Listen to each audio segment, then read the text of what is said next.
नमस्कार मेरी YouTube family. मैं साहिब आपका स्वागत करता हूं हमारे चैनल पर, जहां हम हर बार आपको एक नई सस्पेंस से भरी और दिल दहला देने वाली कहानी सुनाते हैं। आज की कहानी हमारे सब्सक्राइबर रवि ने हमें भेजी है। उन्होंने जापान के ओकिगाहारा जंगल में जो अनुभव किया वो किसी डरावनी फिल्म से कम नहीं है। इसे सुसाइड फॉरेस्ट भी कहा जाता है, जहां लोग कहते हैं कि आत्माएं भटकती हैं। लेकिन क्या ये सिर्फ कहानियां हैं या इसमें कुछ सच्चाई भी है? क्या रवि ने इस जंगल से बाहर निकलने में कामयाबी पाई या कुछ ऐसा हुआ जो उनके जीवन को हमेशा के लिए बदल गया? तो चलिए सुनते हैं रवि की जुबानी ओकिगाहारा का रहस्य। लेकिन वीडियो के अंत तक बने रहिए, क्योंकि कहानी में ऐसा ट्विस्ट है जो आपके होश उड़ा देगा। और हाँ, अगर आपको हमारी कहानियां पसंद आ रही हैं तो अभी सब्सक्राइब करें और बेल आइकन दबाइए। अगर आपके पास भी ऐसी कोई दिलचस्प और डरावनी कहानी है तो हमें ज़रूर भेजें। अगली बार हो सकता है कि आपकी कहानी हम यहाँ सुनाएं। तो अब डर के लिए तैयार हो जाइए। चलिए शुरू करते हैं रवि की कहानी उनकी पर्सपेक्टिव से। क्या आपने कभी मौत को करीब से महसूस किया है? उस सन्नाटे को सुना है जो आपकी आत्मा तक को चीर देता है? मेरा नाम रवि है और ये कहानी मेरी है। एक ऐसी कहानी जो मैं कभी भूल नहीं सकता। ये बात उस समय की है जब मैं जापान घूमने गया था। मुझे घुमक्कड़ी का शौक है, नई जगहों को एक्सप्लोर करने का। लेकिन कभी कभी यह शौक आपको ऐसी जगह ले जाता है जहां से वापस आना मुमकिन नहीं लगता। मुझे ओकिगाहारा फॉरेस्ट के बारे में एक ब्लॉग से पता चला। इसे सुसाइड फॉरेस्ट कहा जाता है। लोग कहते हैं वहां आत्माएं हैं। आत्महत्या करने वाले लोगों की चीखें अब भी वहां गूंजती हैं। मुझे लगा ये सब अफवाहें होंगी। मुझे डर का एहसास लेना था, तो मैंने फैसला किया वहां जाऊंगा। जापान पहुंचने के तीसरे दिन मैंने इस जंगल की ओर रुख किया। रवि, पागल हो क्या? वहां जाना ठीक नहीं है, मेरे दोस्त रोहन ने मुझसे कहा। डरपोक मत बनो यार, ये सब बातें फालतू हैं, मैंने हंसते हुए जवाब दिया। जंगल के गेट पर पहुंचते ही कुछ अजीब सा महसूस हुआ। वहां की हवा भारी थी, पेड़ों की घनी छांव और सन्नाटा ऐसा जैसे जंगल सांस ले रहा हो। बस कुछ घंटे रुकूंगा, फिर वापस लौट जाऊंगा, मैंने खुद से कहा। किसी भी संभावित खतरे से बचने के लिए मैंने अपनी पॉकेट में एक टॉर्च और फोन रख लिया था।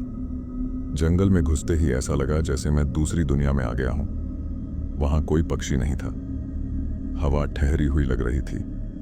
हर कदम पर मेरी धड़कन बढ़ रही थी। अरे ये क्या, मैंने फुसफुसाते हुए कहा। रास्ते पर एक पुराना जूता पड़ा था और थोड़ी दूर पर एक फटा हुआ बैग। शायद किसी ने छोड़ दिया होगा, मैंने खुद को दिलासा दिया। लेकिन अंदर कुछ था जो बार बार मुझे बाहर जाने के लिए कह रहा था। मैं जैसे ही आगे बढ़ा, एक आवाज आई, रुक जाओ। मैंने पलट कर देखा, वहां कोई नहीं था। शायद हवा का झोंका होगा, मैंने खुद को यकीन दिलाया। लेकिन जैसे ही मैंने कदम बढ़ाया, पेड़ के पीछे कुछ हलचल हुई। कौन है? मैंने चिल्लाते हुए पूछा। कोई जवाब नहीं आया, बस पेड़ों के बीच से किसी का धुंधला साया दिखा। अब मुझे डर लगने लगा था। मैंने सोचा लौट जाना ही ठीक होगा। जैसे ही मैं वापसी के लिए मुड़ा, मुझे एक रस्सी लटकती हुई दिखी। ये तो फंदा है, मैंने बड़बड़ाया। रस्सी पर कुछ लिखा था, यहां से कोई नहीं बच सकता। मेरी सांसें तेज हो गईं। ये सब कौन कर रहा है? मैंने जोर से चिल्लाया। अचानक पेड़ों के बीच से हंसी की आवाज आई, लेकिन वो हंसी इंसानी नहीं थी। वो गूंजती रही जैसे पूरा जंगल उस आवाज से भर गया हो। मैंने तेजी से भागना शुरू कर दिया, लेकिन जितना भागा उतना ही जंगल गहराता गया। मैं गलत दिशा में जा रहा हूं, मैंने घबराते हुए कहा। टॉर्च की रोशनी भी अब कमजोर पड़ने लगी थी। चारों ओर सिर्फ घना अंधेरा था। कोई है, मदद करो, मैं चिल्लाया। तभी मैंने एक महिला को देखा, सफेद साड़ी पहने हुए। उसकी पीठ मेरी तरफ थी। आप कौन हैं? मैंने कांपते हुए पूछा। उसने धीरे धीरे मुड़ना शुरू किया और जब उसका चेहरा देखा, हे भगवान, ये कैसे हो सकता है? उसका चेहरा इंसानी नहीं था। उसकी आंखें पूरी सफेद थीं और उसकी मुस्कान डरावनी थी। मैं जितना भागा वो उतनी बार मेरे सामने आ जाती। तुम यहाँ क्यों आए हो? उसने पूछा। उसकी आवाज़ एकदम ठंडी थी। मैं बस वापस जाना चाहता हूँ, मैंने रोते हुए कहा। वापसी? यहाँ से कोई वापस नहीं जाता। मेरे पैर रुक गए। मुझे लगा अब मेरी मौत पक्की है। तभी दूर से एक आवाज़ आई, रवि यहाँ आओ। मैंने पलट कर देखा। एक बूढ़ा आदमी लालटेन लेकर खड़ा था। जल्दी करो, मेरे पीछे आओ, उसने कहा। मेरे पास कोई और रास्ता नहीं था। मैं उसके पीछे भागा। वो मुझे घुमावदार रास्तों से लेकर गया। तुमने यहां आकर बहुत बड़ी गलती की, बूढ़े ने कहा। लेकिन आप कौन हैं? मैंने पूछा। मैं वो हूं जिसने इस जंगल में अपनी जिंदगी गंवाई, लेकिन मैं नहीं चाहता कि तुम भी वही गलती करो। क्या मतलब? सालों पहले मैंने आत्महत्या करने के लिए इस जंगल में कदम रखा था, लेकिन अब मैं यहां फंस गया हूं। पर मैं तुम्हें बचा सकता हूं। उसकी बात सुनकर मेरे रोंगटे खड़े हो गए। तो क्या आप भूत हैं? उसने कुछ नहीं कहा, बस मुस्कुराया और अचानक गायब हो गया। उसकी दी हुई लालटेन मुझे सही रास्ते पर ले गई। मैं जंगल से बाहर आ गया, लेकिन जब मैंने पलट कर देखा, लालटेन गायब थी और जहां वो बूढ़ा खड़ा था वहां एक पत्थर पर लिखा था, जीवन अनमोल है, इसे व्यर्थ न जाने दें। जब मैं औंकी गहारा से बाहर आया तो मुझे लगा कि सब खत्म हो गया, लेकिन असल में यह सिर्फ शुरुआत थी। जंगल से लौटने के बाद मेरे मन में एक अजीब बेचैनी थी। मैं बार बार उस बूढ़े आदमी के चेहरे और उसकी बातों को याद कर रहा था। जीवन अनमोल है, उसकी ये बात मेरे दिमाग में गूंज रही थी। उसी रात जब मैं होटल में सोने की कोशिश कर रहा था तो खिड़की के बाहर हलचल महसूस हुई। क्या कोई है? मैंने धीमी आवाज में कहा। खिड़की पर जाकर देखा, लेकिन वहां कोई नहीं था। मैंने सोचा शायद मेरा डर ही मुझे ऐसा महसूस करा रहा है, लेकिन तभी कमरे में रखे लैंप ने झपकना शुरू कर दिया और फिर मेरी घड़ी अचानक बंद हो गई। टिक टिक टिक। घड़ी से आती धीमी आवाज अचानक बंद हो गई। कमरे में सन्नाटा छा गया। क्या हो रहा है? मैंने खुद से कहा। अचानक मुझे वही महिला की आवाज सुनाई दी जो मैंने जंगल में सुनी थी। तुम बच तो गए हो, लेकिन कब तक? मेरी रीढ़ में सिहरन दौड़ गई। मैंने चारों ओर देखा, लेकिन वहां कोई नहीं था। अगले दिन मैंने औंकी गहारा के बारे में और जानकारी इकट्ठा करने की सोची। मैंने पास के एक छोटे से गांव में एक बूढ़ी औरत से पूछा, इस जंगल में ऐसा क्या है जो इसे इतना डरावना बनाता है? वह औरत कुछ पल चुप रही, फिर उसने कहा, यह जंगल आत्माओं का घर है। वे उन लोगों को निशाना बनाती हैं जिनके दिल में डर या गुस्सा भरा हो। मैंने कहा, लेकिन मैं तो बच गया। वह औरत हंसने लगी। बच गए? नहीं बेटा, जंगल से बाहर आना बचना नहीं है। जो वहां गया उसका एक हिस्सा हमेशा के लिए वहीं रह जाता है। उसकी बातों ने मुझे और डरा दिया। वहां से जाने से पहले उसने मुझे एक पुरानी डायरी दी। ये एक आदमी की डायरी है जो यहां से जिंदा लौटा था, लेकिन इसे पढ़ने के बाद उसकी मौत हो गई। होटल वापस आकर मैंने डायरी पढ़नी शुरू की। उसमें लिखा था, औंकी गहारा सिर्फ एक जंगल नहीं है, ये एक दरवाज़ा है, एक ऐसी दुनिया का दरवाज़ा जहां सिर्फ वही जा सकता है जिसने अपनी जिंदगी को ख़त्म करने की सोची हो। मेरे हाथ कांपने लगे, लेकिन मैंने तो कभी ऐसा नहीं सोचा था। मैंने खुद से कहा। डायरी के अगले पन्ने पर लिखा था, अगर तुमने वहां कुछ देखा है तो इसका मतलब है कि जंगल तुम्हें चुन चुका है। वह तुम्हें बुलाएगा और तुम चाहकर भी उस बुलावे को अनसुना नहीं कर सकते। डायरी पढ़ते पढ़ते मेरी आंख लग गई, लेकिन रात के 2 बजे अचानक मेरी आंख खुली। खिड़की के बाहर वही बूढ़ा आदमी खड़ा था। तुमने डायरी पढ़ ली? उसने ठंडी आवाज में पूछा। मैंने घबराते हुए कहा, हाँ, तुम कौन हो? उसने कहा, मैं वो हूं जो जंगल का हिस्सा बन चुका है, अब तुम्हारी बारी है। उसकी आंखें लाल हो गईं और वह धीरे धीरे गायब हो गया। मैंने खुद को समझाया कि ये सब मेरा भ्रम है, लेकिन अगले दिन जब मैंने होटल छोड़कर शहर की तरफ जाने की कोशिश की तो कुछ अजीब हुआ। सड़कें बार बार मुझे घुमाकर उसी जगह ले आती। मुझे लगा मैं पागल हो रहा हूं। मैं इस जंगल से कैसे बचूंगा? मैंने घबराते हुए खुद से पूछा। तभी मेरा फोन बजा। फोन पर एक अनजान नंबर से आवाज आई, तुम बच सकते हो अगर तुम वही करो जो मैं कहूं। कौन हो तुम? मैंने चिल्लाया। मैं वो हूं जिसने उस जंगल के पीछे का सच देखा है। अगर तुम सच में बचना चाहते हो तो तुम्हें आँव की गहारा वापस जाना होगा। डर और गुस्से के साथ मैंने फिर से आँव की गहारा का रुख किया। अगर यही मेरे बचने का तरीका है तो मैं डरूंगा नहीं, मैंने खुद से कहा। जंगल में घुसते ही वही भारीपन और अजीब सन्नाटा वापस आ गया, लेकिन इस बार मैं तैयार था। थोड़ी दूर चलने के बाद मुझे एक लकड़ी का टूटा हुआ गेट दिखा। गेट पर लिखा था, यहां से वापस जाने का एक ही रास्ता है, खुद का सामना करो। जैसे ही मैं गेट के अंदर गया, मुझे फिर वही महिला दिखी, लेकिन इस बार उसने मुझसे कहा, तुमने जो डराया अब उसे खत्म करो। मुझे याद आया, सालों पहले मैंने एक बार खुद को खत्म करने के बारे में सोचा था, लेकिन तब मैंने ये विचार छोड़ दिया था। तो क्या ये जंगल उन अधूरी इच्छाओं को पूरा करने के लिए बुलाता है? महिला ने मुस्कुराते हुए कहा, इस जंगल से बचने का एक ही तरीका है, अपने अंदर के डर को खत्म करो। मैंने गहरी सांस ली और कहा, मैं अपने डर को खत्म करता हूं, मैं जीना चाहता हूं। जंगल अचानक चमकने लगा और सब कुछ शांत हो गया। जब मैंने अपनी आंखें खोलीं तो मैं एक अस्पताल के कमरे में था। डॉक्टर ने बताया कि मुझे बेहोश पाया गया था। अस्पताल में होश आने के बाद मैंने सोचा सब खत्म हो गया, लेकिन असल में कहानी अभी बाकी थी। अस्पताल से छुट्टी मिलने के बाद मैं वापस भारत लौट आया। मुझे लगा अब सब ठीक हो जाएगा, लेकिन कुछ भी ठीक नहीं था। हर रात मुझे अजीब सपने आने लगे। उन सपनों में मैं फिर आँव की गहारा के जंगल में होता। चारों तरफ वही घना अंधेरा और पेड़ों के पीछे से झांकती हुई लाल आंखें। एक रात मैं सपने में फिर उसी बूढ़े आदमी को देखता हूँ। वह मुझसे कहता है, तुम लौट आए, लेकिन जंगल ने तुम्हें छोड़ा नहीं है। मैं हड़बड़ाकर उठ गया। कमरा अंधेरा था, लेकिन मुझे लगा कोई मेरे कमरे में है। जापान से लौटने के बाद मेरे साथ अजीब घटनाएं होने लगीं। मेरे कमरे की घड़ी अचानक बंद हो जाती, दीवारों पर खरोंच के निशान दिखने लगे, और कभी कभी ऐसा लगता जैसे कोई मेरे पीछे खड़ा हो। एक दिन मैं अपने लैपटॉप पर काम कर रहा था। अचानक स्क्रीन पर एक फाइल अपने आप खुल गई। उसमें लिखा था, तुम जंगल से नहीं बच सकते, वापस आओ। मेरे रोंगटे खड़े हो गए। ये कैसे हो सकता है? मुझे समझ आ गया था कि आँव की गहारा ने मुझे जाने दिया था, लेकिन उसने मुझे पूरी तरह छोड़ा नहीं था। क्या मुझे फिर से वहां जाना होगा?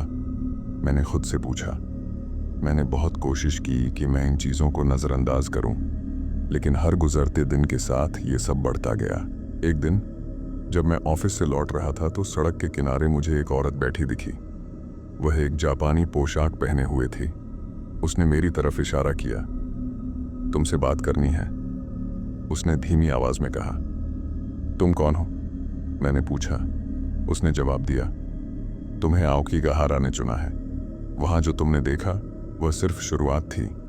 तुम्हें जंगल की गहराई में जाना होगा, वरना तुम्हारा अंत निश्चित है। लेकिन मैं क्यों? मैंने वहां कुछ गलत नहीं किया, मैंने घबराते हुए कहा। उसने मेरी तरफ देखा और कहा, जंगल सिर्फ उन्हें बुलाता है जिनके अंदर कोई अधूरा सच छिपा होता है, और तुम्हारा सच तुम्हें खत्म कर देगा। उसकी बातों ने मेरे अंदर एक डर और बेचैनी भर दी। मैंने फैसला किया कि मुझे फिर से आँव की गहारा जाना होगा। अगर ये मेरा अंत है तो मैं इसका सामना करूंगा। मैंने अपना टिकट बुक किया और फिर से जापान के लिए उड़ान भरी। आँव की गहारा के गेट पर पहुंचते ही वो भारीपन और सन्नाटा वापस आ गया, लेकिन इस बार मैं डरने नहीं आया था। जंगल में घुसते ही हवा ने फिर से बदलना शुरू कर दिया। पेड़ों से फुसफुसाने की आवाजें आने लगीं। रवि, वापस जाओ। रवि। मैंने उन आवाजों की परवाह नहीं की और अंदर चलता गया। थोड़ी देर चलने के बाद मुझे वही बूढ़ा आदमी दिखा। तुम वापस क्यों आए? उसने गुस्से से पूछा। जंगल ने मुझे बुलाया, मुझे जवाब चाहिए, मैंने कहा। उसने कहा, तुम अब भी नहीं समझे? ये जंगल तुम्हें इसलिए बुलाता है क्योंकि तुम अपने सबसे बड़े डर का सामना नहीं कर पाए हो। लेकिन मेरा डर क्या है? मैंने पूछा। तभी अचानक सब कुछ बदल गया। पेड़ गायब हो गए और मैं एक अंधेरे कमरे में खड़ा था। वहां एक शीशा था। उस शीशे में मैंने खुद को देखा, लेकिन वो मैं नहीं था। वो एक और रवि था, जो गुस्से से भरा हुआ था। तुमने मुझे यहां बंद कर दिया, उसने चिल्लाते हुए कहा। तुम कौन हो? मैंने घबरा कर पूछा। उसने कहा, मैं वो हूं जिसे तुमने हमेशा छिपाया। तुम्हारा डर, तुम्हारा गुस्सा, तुम्हारा अंधेरा। और जब तक तुम मुझसे नहीं लड़ोगे, जंगल तुम्हें नहीं छोड़ेगा। मैंने अपनी आंखें बंद की और गहरी सांस ली। अगर मुझे अपनी जिंदगी वापस चाहिए तो मुझे अपने डर का सामना करना होगा। मैंने उस रवि की तरफ देखा और कहा, हाँ, मैं डरता हूं, लेकिन अब मैं तुमसे भागूंगा नहीं। मैं अपने गुस्से और डर को खत्म करता हूं। जैसे ही मैंने ये कहा, वह दूसरी छवि गायब हो गई और जंगल फिर से उजला होने लगा। मैंने अपनी आंखें खोलीं और खुद को गेट के बाहर पाया। इस बार जंगल का भारीपन गायब था। हवा हल्की और शांत थी। औकीगाहरा के बाहर आना एक राहत थी, लेकिन मैं जानता था कि ये कहानी अभी खत्म नहीं हुई थी। जंगल ने मुझे एक सबक दिया था, पर उसका आखिरी हिस्सा अब भी छिपा हुआ था। जंगल से लौटने के बाद मैं एक स्थानीय कैफे में बैठा हुआ था। मन अब भी भारी था। यहां से दूर जाने का टिकट लेना होगा, मैंने खुद से कहा। तभी एक आदमी मेरे पास आया। उसकी उम्र करीब 40 के आसपास रही होगी। वह जापानी लग रहा था, लेकिन टूटी फूटी हिंदी बोल रहा था। तुम जंगल से आए हो? उसने सीधा सवाल किया। हाँ, मैंने जवाब दिया। उसकी आंखें चौड़ी हो गईं। तुम कैसे बच गए? उसने धीमी आवाज में पूछा। मुझे भी नहीं पता। उसने एक कुर्सी खींचकर मेरे पास बैठते हुए कहा, जंगल उन्हें ही छोड़ता है जिनसे वह कुछ चाहता है। तुम्हें अब इसे खत्म करना होगा। लेकिन क्या? मैंने पूछा। उसने अपनी जेब से एक पुराना नक्शा निकाला। यह नक्शा जंगल के बीच एक गुफा तक ले जाएगा। वहां वह चीज है जो इस जंगल को ताकत देती है। अगर तुम इसे खत्म कर सको तो यह सब बंद हो सकता है। मैंने नक्शा लिया। मुझे समझ आ गया कि यह मेरी आखिरी यात्रा होगी। अगली सुबह मैं फिर से जंगल की तरफ चल पड़ा। अब डर के बजाय मेरे अंदर गुस्सा और दृढ़ निश्चय था। नक्शा मुझे एक अजीब रास्ते पर ले गया। यह जंगल के गहरे हिस्से में था, जहां सूरज की एक किरण तक नहीं पहुंचती थी। तभी मुझे वहीं बूढ़ा आदमी दिखा। तुम फिर से आ गए? उसने कड़क आवाज में पूछा। इस बार मैं इसे खत्म करने आया हूं, मैंने दृढ़ता से कहा।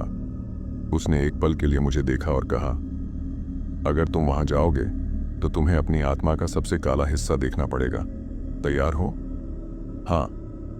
गुफा के अंदर का माहौल अजीब था। दीवारों पर अजीबोगरीब निशान थे, जैसे किसी ने खरोंच डाली हो। हवा ठंडी और भारी थी। गुफा के बीचों बीच एक पत्थर का ढेर था और उस पर एक अजीब आकृति बनी हुई थी। यह क्या है? मैंने खुद से कहा। जैसे ही मैंने पत्थर को छुआ, पूरा गुफा हिलने लगा। दीवारों से चीखने की आवाजें आने लगीं। तुम कौन हो? मैंने चिल्लाकर पूछा। तभी एक परछाई मेरे सामने आई। वह परछाई मेरी ही थी, लेकिन उसकी आंखें लाल थीं और उसके चेहरे पर क्रूरता थी। मैं तुम्हारा वह हिस्सा हूं जिसे तुमने हमेशा दबाया। तुम्हारी नफरत, तुम्हारा गुस्सा, तुम्हारा लालच। मैं समझ गया कि यह सब मेरे अपने अंदर की लड़ाई है। तुम मुझे हरा नहीं सकते। उसने जोर से हंसते हुए कहा, तुम मुझे खत्म नहीं कर सकते। मैं तुम्हारे अंदर हूं। मैंने गहरी सांस ली और कहा, हाँ, तुम मेरे अंदर हो, लेकिन मैं तुम्हें नियंत्रित कर सकता हूं। तुम मेरा हिस्सा हो, लेकिन मैं तुम्हारा गुलाम नहीं हूं। जैसे ही मैंने ये कहा, गुफा की दीवारें टूटने लगीं, परछाई चिल्लाने लगीं और धीरे धीरे गायब हो गई। गुफा के बाहर निकलते ही मुझे ऐसा लगा जैसे पूरे जंगल ने राहत की सांस ली हो। हवा हल्की हो गई थी।